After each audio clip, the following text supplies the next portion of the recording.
எங்களுக்கு நாளும் நலம் அளிப்பவர் நீ அம்மா, எங்கள் விண்ணக வழியாயிருப்பவரும் நீ அம்மா. எங்களுக்கு நாளும் நலம் அளிப்பவர் நீ அம்மா, எங்கள் விண்ணக வழியாயிருப்பவரும் நீ அம்மா.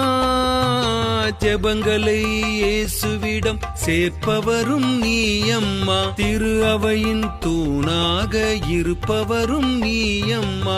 உமது தூய்மையை போற்றி உம்மை மதிக்கின்றோம், உமது அருளை நினைத்து உம்மை வாழ்த்துகிறோம். அன்னையே விண்ணக மன்னகராக்கினியே அருளே, ஜெபமாலை வழிவரும் இறையருளே. அரசிய தலையில் பன்னிருவின் மீனை சூடியவளே, ஒளியே கதிரவனை ஆடையாக அணிந்தவளே. காலமெல்லாம் உம்மை வாழ்த்துகின்றோம், நெஞ்சமெல்லாம் உம்மை போற்றுகின்றோம்.